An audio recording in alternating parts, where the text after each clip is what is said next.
Dear students, आपका बहुत बहुत स्वागत है यूट्यूब चैनल टेक रियोपेन पर। आज हम लोग बात करने वाले हैं एक्सेल में सम इफ और सम इफ फंक्शन के बारे में। तो यदि आपको सम फंक्शन पहले से आता है तो आपके लिए ये वीडियो बहुत ही ज्यादा इंपॉर्टेंट है, क्योंकि आज हम सम इफ और सम इफ फंक्शन के भी बारे में जानेंगे और ये सभी चीजें हम लोग बिल्कुल एक रियल लाइफ एग्जाम्पल के साथ इस डेटा शीट के आधार साथ सीखने वाले हैं। तो चलिए बिल्कुल भी देर न करते हुए वीडियो को शुरू करते हैं।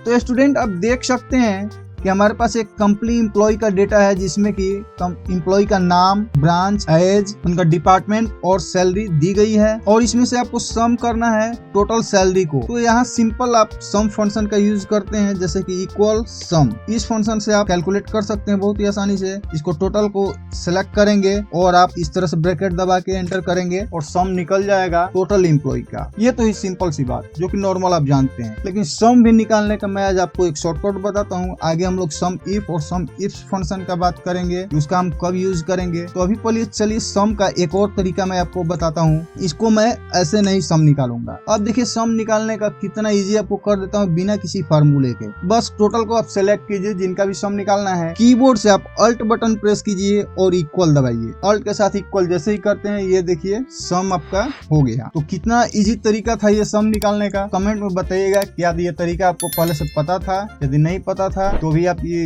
कमेंट में बताइए। और चलिए सम इफ फंक्शन का हम लोग यूज देखते हैं। दोस्तों, सम इफ फंक्शन का यूज आप तब करेंगे जब कोई कंडीशन दिया गया हो। सम निकालिए, लेकिन यदि पुणे ब्रांच का कोई हो या फिर रांची ब्रांच का कोई हो, इस तरीके से यदि कोई कंडीशन दी गई तो वहां पर आप सम इफ फंक्शन का यूज करेंगे, क्योंकि टोटल का सम निकालेंगे तो टोटल का तो ये सम से निकल जाएगा। लेकिन यदि आपको केवल पुणे वाले एम्प्लॉय का सम निकालना है, जितने पुणे वाले हैं, ओके, एक एक करेंगे तो आपको टाइम बहुत वेस्ट होगा। तो इससे बढ़िया कि आप इक्वल और सम इफ फंक्शन का यूज करिए। बहुत ही आसानी से आप इसको सम निकाल पाएंगे केवल पुणे ब्रांच का। तो क्या करेंगे, देखिए यहाँ कंडीशन में क्या कर रहा है कि रेंज, क्राइटेरिया, सम रेंज, तीन इसको लॉजिक देने होते हैं, रेंज और क्राइटेरिया। क्राइटेरिया हमारा क्या है कि भाई जो ब्रांच पुणे का हो उसको सम निकालना है। और ये पुणे मिलेगा कहाँ? इस पूरे ब्रांच में, ब्रांच वाले कॉलम में, यानी कि पूरा रेंज ये हुआ। तो पूरा रेंज आप यहाँ से सिलेक्ट कर लीजिए, सारा रेंज दे दीजिए सिलेक्ट करके। उसके बाद क्राइटेरिया कह रहा है इस पूरे रेंज में से क्राइटेरिया क्या है, यानी शर्त क्या है, कंडीशन क्या है। तो हमें पुणे ब्रांच का सम निकालना है, तो इसको आप सिलेक्ट कीजिए, कॉमा लगाइए। इसके बाद सम रेंज, देखिए तीसरा हाईलाइट क्या हुआ, सम रेंज। सम रेंज क्या है, इसमें से सम निकालना है, तो पूरे को आप दे दीजिए सिलेक्ट करके, एंटर दबाइए ब्रैकेट बंद करके, और आप देखेंगे 82,000 82,000 रुपये आ गए सैलरी। तो पुणे का ये देखिए 20,000, पुणे 30,000, 20 और 30 50 और 32,000 82,000 रुपये। ये पुणे ब्रांच का केवल सम निकल के आ गया। इस तरीके से आप सम इफ फंक्शन का यूज कर सकते हैं। सम इफ्स का आप कब यूज करेंगे, जब आपकी कंडीशन एक से अधिक हो। जैसे यहाँ सैलरी टोटल सम तो करना है, लेकिन पुणे ब्रांच होना चाहिए और डिपार्टमेंट सेल्स होना चाहिए, यानी ब्रांच भी देखना है और डिपार्टमेंट भी सेल्स देखना है, उनका सम निकालना है। ओके, जैसे कि ये पुणे है, ये देखिए डिपार्टमेंट सेल्स है, ये पुणे है, डिपार्टमेंट सेल्स है, ये पुणे है लेकिन डिपार्टमेंट अलग है, तो इसका सम नहीं आना चाहिए हम लोग टोटल करेंगे तो। ओके, तो देखते हैं इक्वल सम इफ से यहाँ लेंगे। एक से अधिक कंडीशन है हमारे पास, 2 है, 2 3 4 5 कितने भी कंडीशन हो सकते हैं। तो अब इसके बाद सम रेंज। अब देखिए यहाँ सम रेंज पहले कर रहा है, तो सम रेंज आप सिलेक्ट करके दे दीजिए। ये हुआ सम, यहाँ से निकलेगा तो ये सम रेंज हुआ।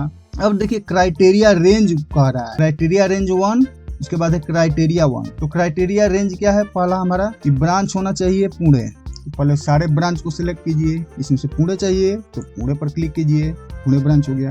ओके, एक कंडीशन हो गया। दूसरा क्राइटेरिया रेंज 2, तो भाई हमको डिपार्टमेंट भी चेक करना है, तो सारा डिपार्टमेंट सेलेक्ट कर लीजिए।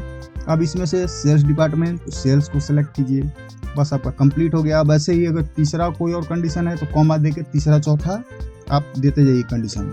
यहाँ से ही कंप्लीट हो गया। सारा ब्रांच, उसमें से पुणे, सारा डिपार्टमेंट, उसमें से सेल्स। इसको भाई केवल कैलकुलेट करके हमें बताइए कितनी सैलरी। तो देखिए 50,000 रुपये, बिल्कुल सही आंसर आया है। पुणे ब्रांच और डिपार्टमेंट सेल ये देखिए 20,000। नेक्स्ट पुणे ब्रांच और डिपार्टमेंट सेल 30,000, 30 और 20 50,000। बाकी ये जो है पुणे ब्रांच तो है लेकिन डिपार्टमेंट सेल्स नहीं है, तो इसको कैलकुलेट नहीं किया, इसको नहीं इसमें ऐड किया। तो इस तरीके से आप सम इफ और सम इफ फंक्शन का यूज कर सकते हैं। तो दोस्तों एक्सेल के बहुत सारे वीडियोस और प्रोजेक्ट के साथ यदि आपको देखने हैं, सीखने हैं, तो लेफ्ट साइड वाली वीडियो पर क्लिक करें। और कंप्यूटर से रिलेटेड बहुत सारे टिप्स एंड ट्रिक्स यदि जानना चाहते हैं तो राइट साइड वाली प्लेलिस्ट पर क्लिक करें। मिलते हैं किसी नए वीडियो में, तब तक के लिए जय हिंद, जय भारत।